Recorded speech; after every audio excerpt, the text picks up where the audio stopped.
This video discusses the law of cosines. First, I will write down the law of cosines, and then I will show you the proof of the law of cosines, and then we will see an example. So here is the law of cosines.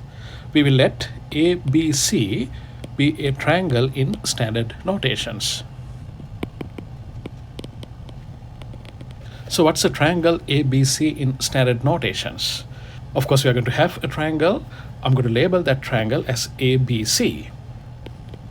Please note that the triangle was labeled using uppercase letters.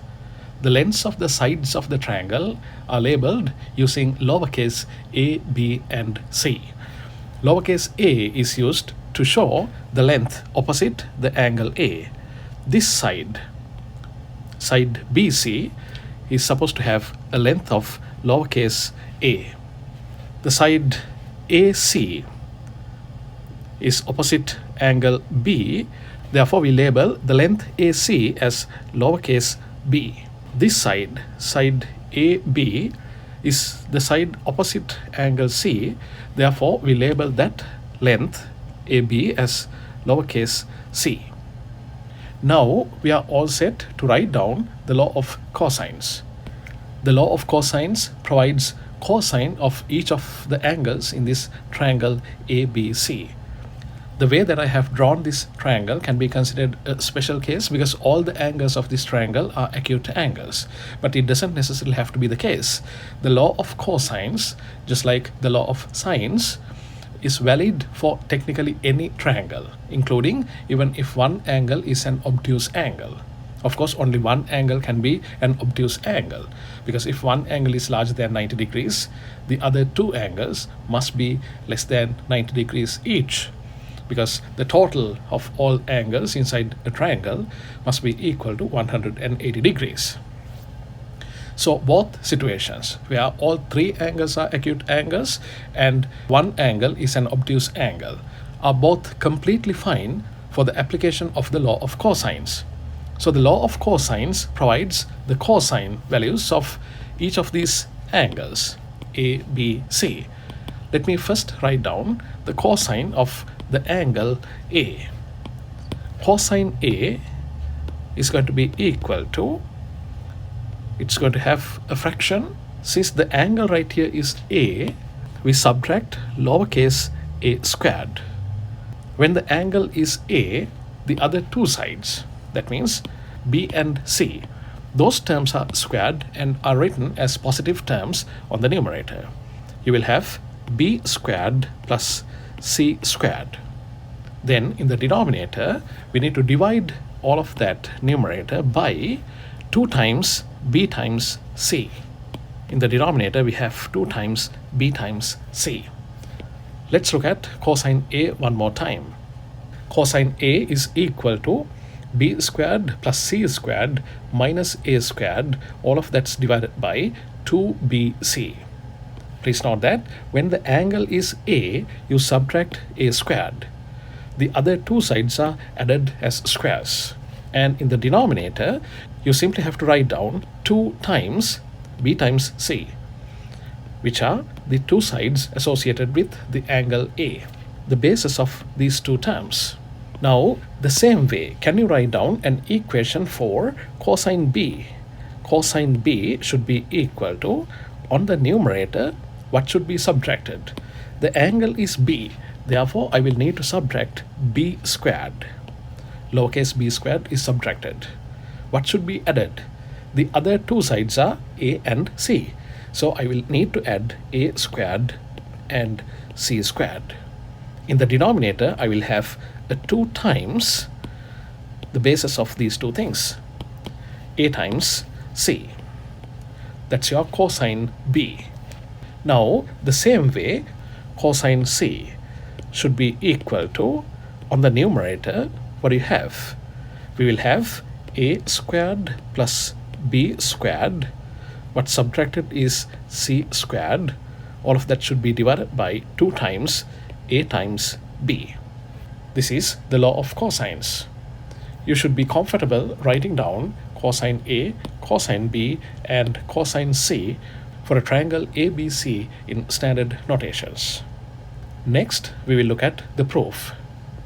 Let me go ahead and draw that triangle ABC one more time.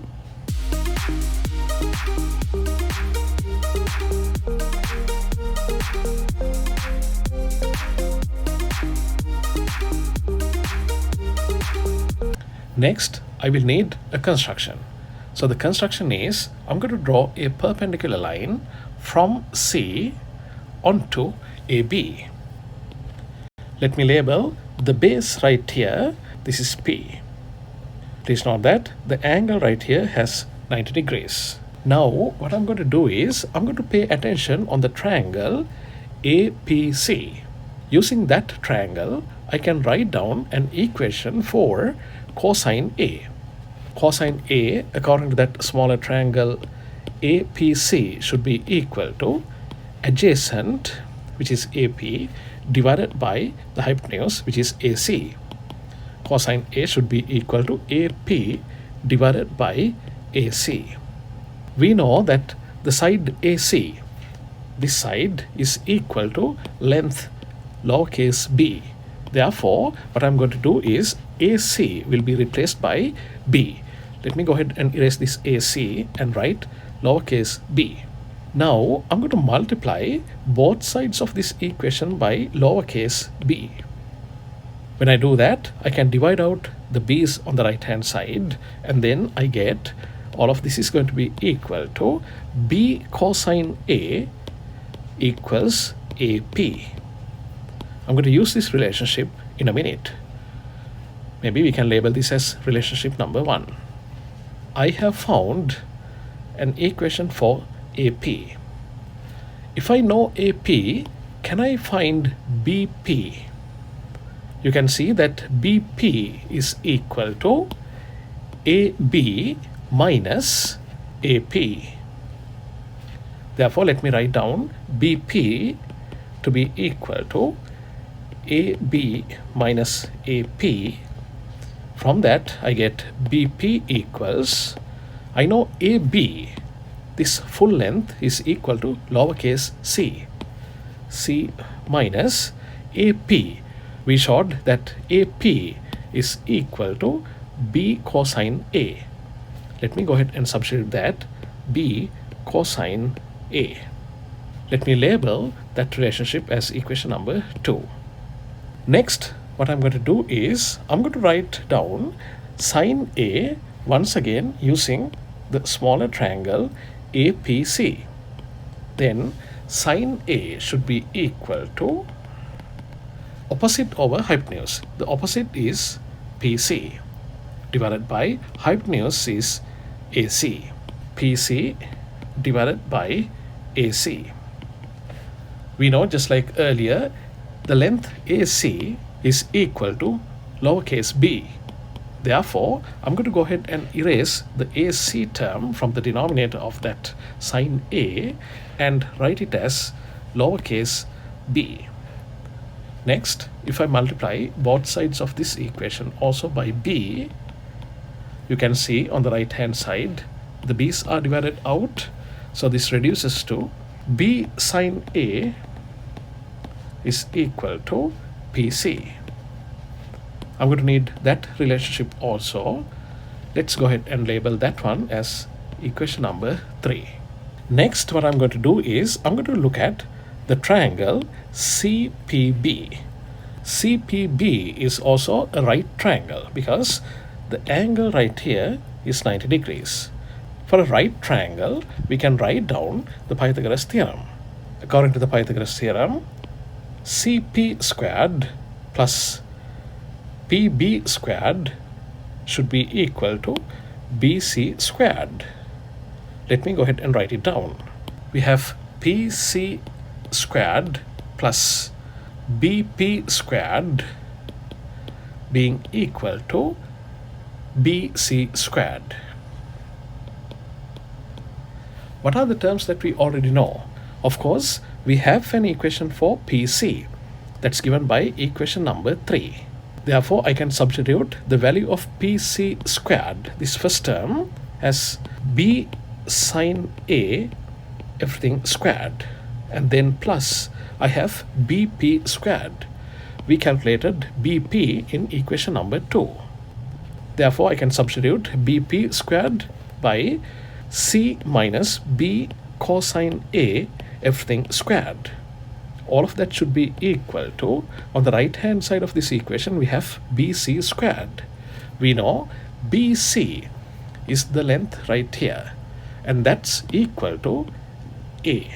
Since BC is equal to A, BC squared can be written as A squared.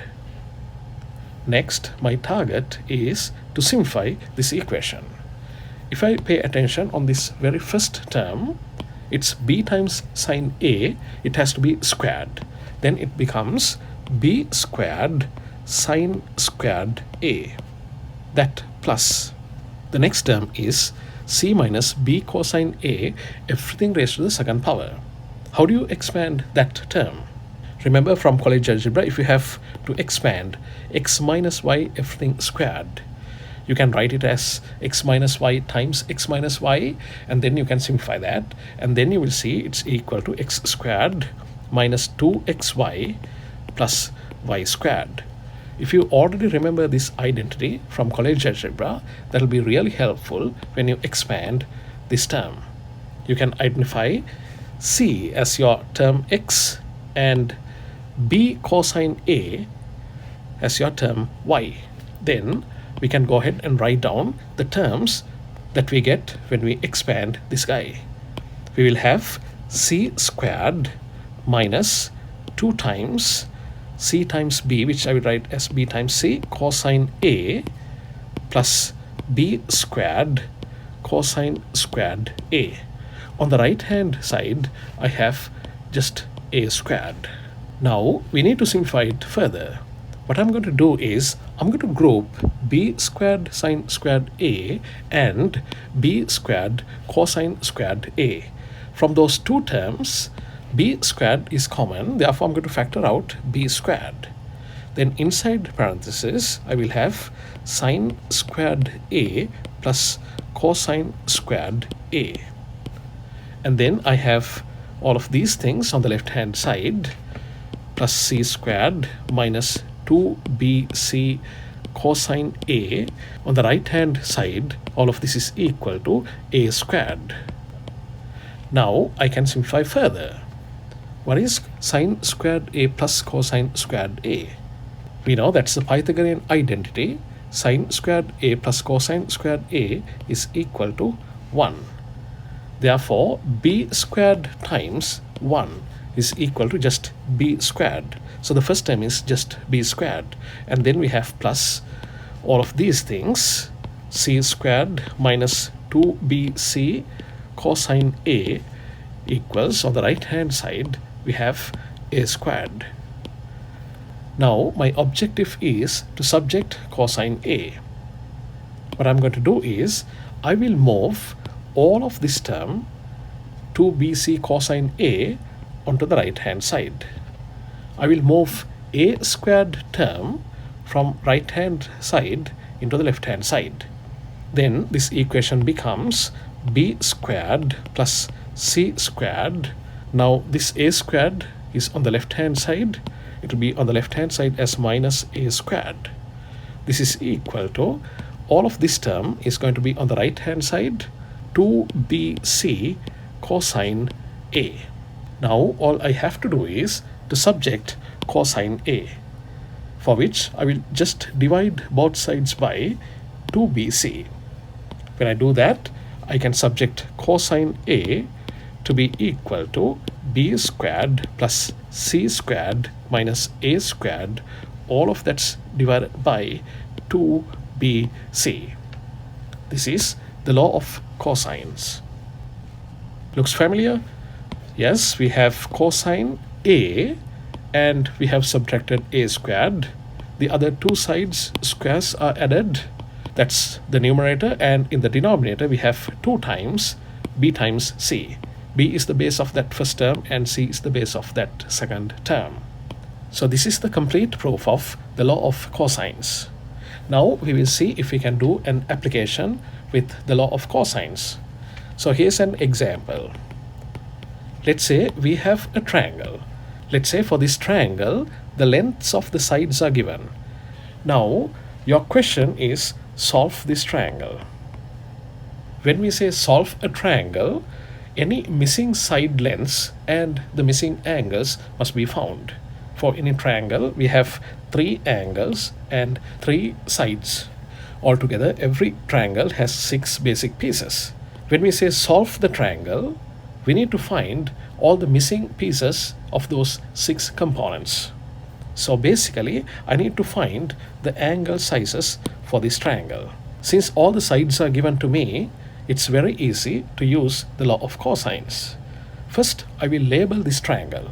I'm going to label this as triangle ABC. When I label it as that, I need to identify this 10 right here as lowercase c, the 8 right here as lowercase a, and the 5 right here as lowercase b, because we label those opposite side lengths using the lower cases of the corresponding uppercase letter that was used to show the angle. When we have labeled this corner as angle A, this side, the side opposite that angle A, should be labeled as lowercase a, and so on. Now we will find the angle A. How do you find angle A? We can write down cosine A. Cosine A should be equal to, on the numerator, what do we have to subtract? We subtract A squared because we are looking at cosine A. And then we add B squared plus C squared. In the denominator, you should have 2 times B times C. All I have to do next is to substitute the numerical values for the right hand side of this equation.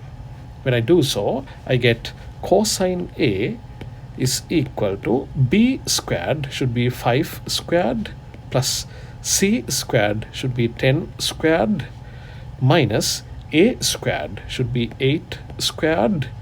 All of that should be divided by 2 times B, which is 5, times C, which is 10. Now we can easily simplify this equation and find cosine A.